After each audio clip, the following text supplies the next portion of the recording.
Hey everybody, and welcome to our first free monthly webinar of 2022, Focus on Process and People. I'm Courtney Kearney, founder and owner of CKC Consulting. We are a CRM and data management consulting firm focused on the professional services industry. In 2022, all of our content is going to be focused on our new book that we released. Go and check out our website. You can purchase the book, check out a sneak peek if you haven't already gotten your copy. And when you do purchase the book, you will have access to limited resources that go with each chapter of the book. You can spread the word. We've got quick clicks that you can share it on any of the major platforms, or you can take a 10-minute CRM self-assessment quiz to see where you are on your CRM journey. Now, this is pre-recorded, so Erica is going to drop the links to the website to connect with me, to connect with CKC Consulting into the chat window so that you can access them, along with a link to the slides from today's presentation. Now, titling the book CRM or Die might seem a little extreme. However, Chaz, my co-author, and I really feel that firm leaders must embrace that properly managing your client relationships is vital, or the business will cease to exist. At the end of the day, a business cannot run if we do not have clients. We loved Kevin Hebblethwaite's quote when he expressed that we as businesses risk an evaporation into irrelevance rather than a sudden death. Most of our clients depart and don't tell us they're doing so. They quietly disappear. They stop responding to us. They just ghost us. The really painful part is that that situation could be happening to your business right now and you not even realize it. When we read that quote from Kevin, when he shared that with us, when he looked at our cover, there was a voting period where we had two different covers. And as soon as he read that from Kevin, we knew that this was the cover, because it really is. It's that dusting. It's that slow burn over time that if we're not intentional every day as a business about nurturing and managing our client relationships, we will vanish or perish as a business. Now, a little bit about our events this year. I did tell you that it's going to be content driven, but again, if you don't have a copy of the book, don't let that scare you away. The second Tuesday, we're going to be doing exactly what we're doing today and having a pre-recorded free webinar for you guys. Then the third Thursday, so next week, we're going to be having CRM chats. Now, if you have been connected with CKC Consulting for a while, this used to be our CRM user groups. We've rebranded it a little bit because we want this to be a forum of discussion. So we've got questions that are outlined for each month for each CRM chat. So feel free to join that. And then the fourth Tuesday of the month is a paid webinar. Now it's going to be going more in-depth and hands-on with exercises and things like that into the content that we cover on that second Tuesday. So at the end of January, we're going to be covering everything that we talk about today, more in-depth with exercises and hands-on. And really, that is meant to be for the senior leadership audience so that you can help your firm have that buy-in from the top down.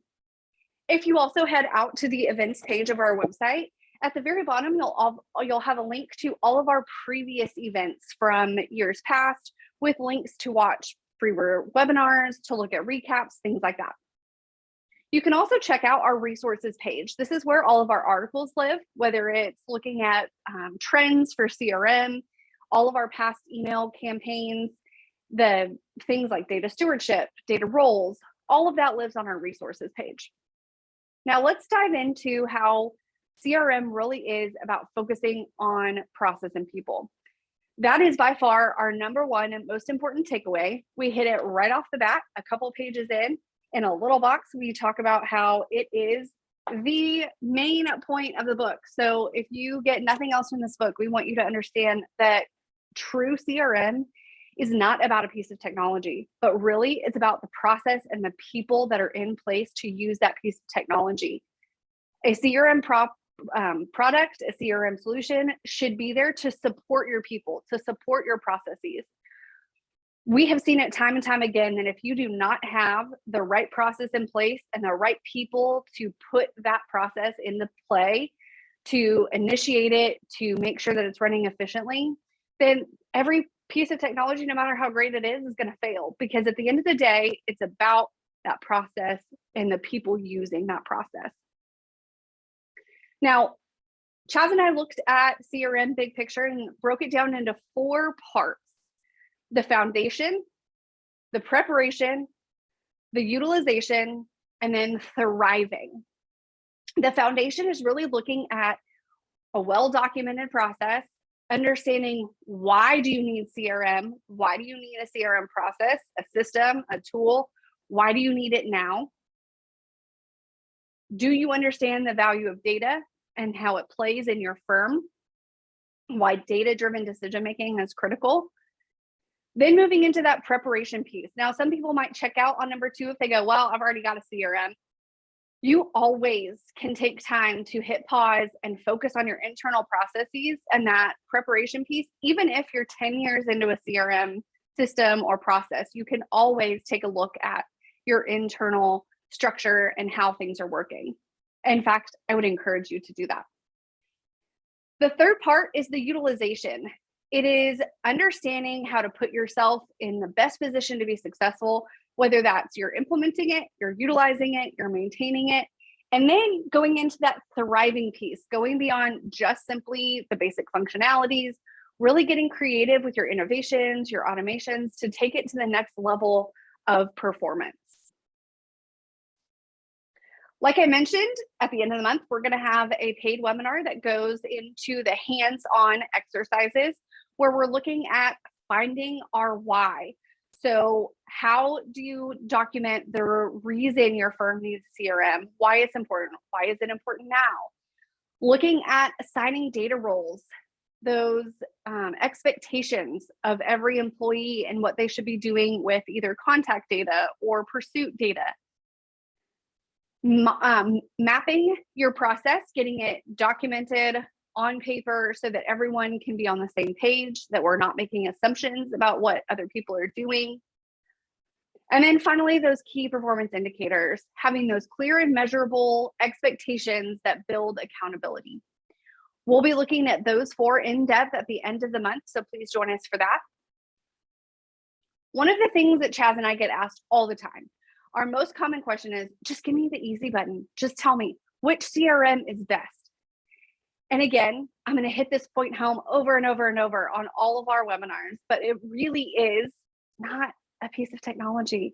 Your best CRM is your internal people, your processes, and your data, because CRM is not about a piece of technology. That technology is great, and it's there to support what you're doing internally. Now, the role of the firm leader, whether that's the C-suite, upper management, is critical to your client relationship management and the success or the failure that you'll have in your firm. So really, the firm leader needs to be focused on 3 areas: making sure that the CRM process is well-defined. Now, that leader doesn't have to do the documentation or anything like that, but just making sure that it gets done and that all the employees understand what that process is and are on the same page. Making those data-driven decisions and holding people accountable to put the data in so that you as a leader can make those data-driven decisions. And then last but not least, setting clear expectations and holding people accountable.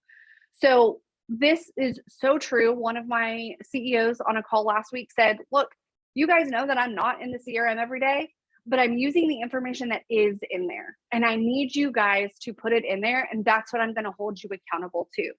So just because your CEO or president or all the C-suite doesn't log in every day, that doesn't mean that they're not using the reports or the data or the information that is coming out of those to make hiring, firing, long-term decisions about your company that will affect you and your job.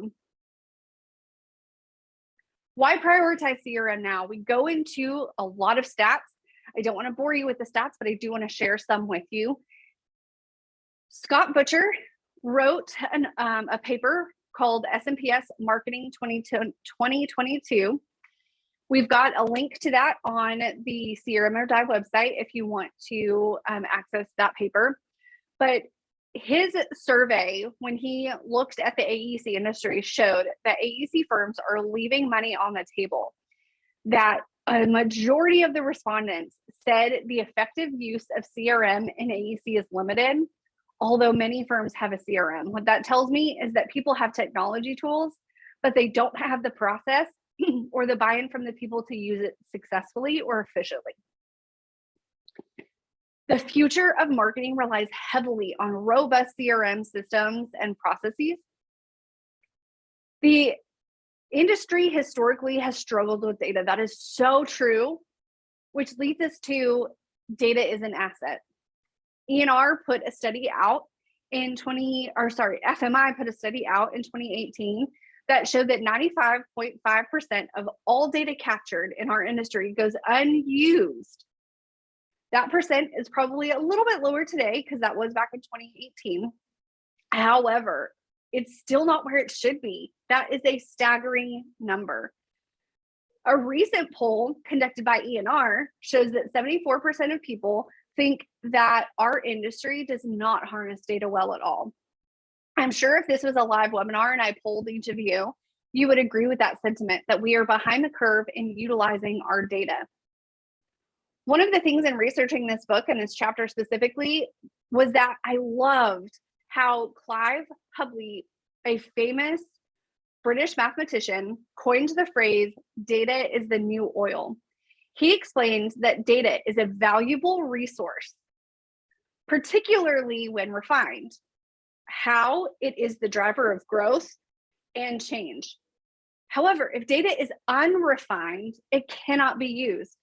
It must be changed into something else to become a valuable entity to drive profitable activity. Data must be broken down and analyzed for it to have value. This was eye-opening, and I loved this illustration.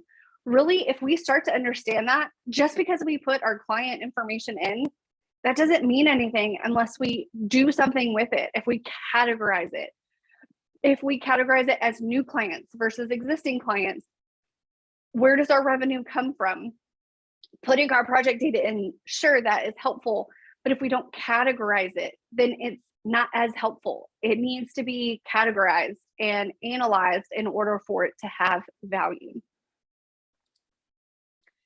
This brings us to managing relationship comes down to process. I know I've already said it a couple times in this webinar and I'll keep saying it, but what does that process really mean? What we mean by this is that is everybody on the same page as to what they're supposed to do with the data that they come into contact with in their everyday role. So for example, do your employees know what your client relationship management process is and what is expected of them? Specifically, if they meet a prospect, what are they expected to do with that contact information? What are they supposed to do with that information if they glean something important, like, I don't know, your client has a new project that they're going to be bidding soon? What are they supposed to do with that? Are they supposed to enter it into a specific place in Outlook, into Teams, into Excel, tell the receptionist, tell marketing, tell business development, do nothing with it? Let's hope it's not that last one. But if you don't have a clear process for all of your employees, you could be losing business and likely are. For example, if you are in an A, E, or C, and you design or build or support, let's say let's say religious, and somebody is at church and they hear that their church is doing a fundraising campaign. They've got two options. They can go, oh, let me connect the dots, and that's what my company does. Even if they are the person who refills the coffee, or if they are the marketing coordinator who does all the proposals, they can connect those dots and then bring it back to the office and do something with that intel. Hey, my church is building a new worship center. We're doing the fundraising campaign right now. I would really love to introduce you to the selection committee. Or they could do nothing. You would rather it be the first. And if they know what the process is, they're more likely to bring that information back to the company and share that. Do your employees enter the contact information into Outlook? Is it trapped there? Do they give business cards to a specific admin? Do they have an app on their phone? Is it entered into Excel? Or do we just wait till Christmas and holidays and somebody says, oh, it's time to do holiday cards, and then we all freak out? You can be proactive or reactive when it comes to this, but a process is key to making it be successful. Finally, when a contact brings in a lead for the firm, what are they supposed to do with it? Where is it supposed to be captured? So we've talked about two different things on this slide. We've talked about the contact information and the lead information. So let's take the lead information a little bit further. Once a potential business opportunity has been discovered, what makes it a qualified lead worth pursuing? Is there a go, no-go questionnaire? Is there an informal discussion that takes place? Do you chase everything and anything that comes in? What makes it valuable enough to pursue? Is it a certain dollar value, a certain square footage, in a certain geographic location? What are those points that have to be met for the lead to be qualified and worth your time? If the lead is determined to be valuable, who is responsible for maintaining that information and keeping it up to date on the spreadsheet, in the database? Where is that information cultivated and moved along in the process? When other department resources like marketing or estimated are needed for the pursuit, how are they notified? Hopefully it's not, hey, the proposal's due tomorrow and we need XYZ for it, when we've known about it for 2 months. Hopefully we have a process in place that says if it's a qualified lead, marketing, estimating, IT, accounting, VPs, whoever, they all need to be notified, and this is what they do after it. So when you get your process down on paper, you can have those branches where if it's a go, this department does this department does this, and everybody gets notified. Now, ideally, those projects become clients and you win a pursuit, woohoo! But what happens then? Do you have it documented? Do you know what accounting does with that information? Is there a pursuit form that gets filled out? Is accounting made aware? Is IT made aware? Do they have things that they have to set up for job trailers or things like that? What data is collected at the start of a project? We all know that the scope can change during contract negotiation. Is that captured anywhere? One time when I was a marketing coordinator, the BD guy was like, hey, we just won this 13-story high rise. We're going to go ahead and market it. And by the time that the proposal was submitted, negotiations had completed and it was now an 11-story building. But marketing didn't know. And so later on, that proposal got looked at and said, who said that this was a 13-story building? Well, at the time of when it was, by the time the contract was complete, it was 11 stories. So we all know that stuff like that happens, but everybody has to be in communication for that stuff to be handled well. When the project information is captured, how often is it updated? Who's responsible for gathering it? And do we know where to put it? And then along the way, there are milestones that your project reaches. 25% complete. Does the scope get reviewed again? 50% complete. Does the completion date or the estimated completion date get reviewed by the project manager? At 75% complete, does photography get scheduled? All of those milestones can be run by your CRM process. And all of this can be done, and we haven't even talked about a piece of technology to do this.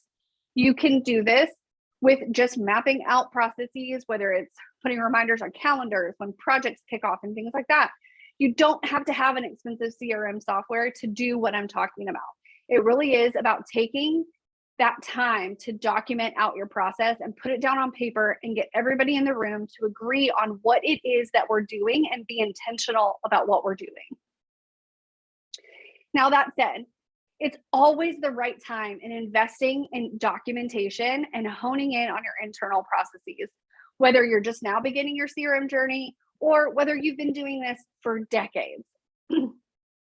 But realistically, it's not always the best time to go purchase a system or a platform.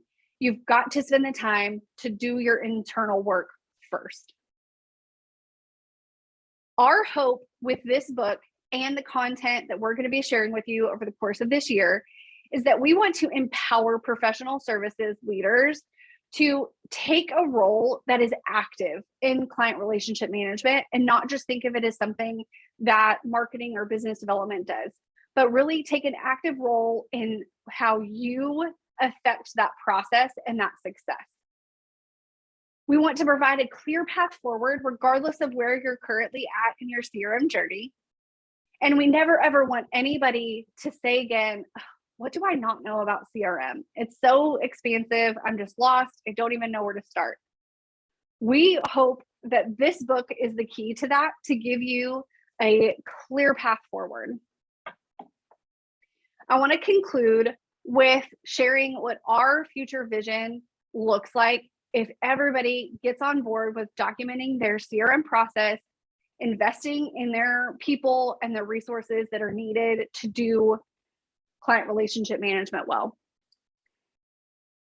The future we envision for professional services is that every employee starts their day logging into an integrated CRM solution that has been well defined as a firm-wide system that is integrated into the flow of data to capture company, contact, pursuit, and project information to support managing client relationships, internal processes, and asset management.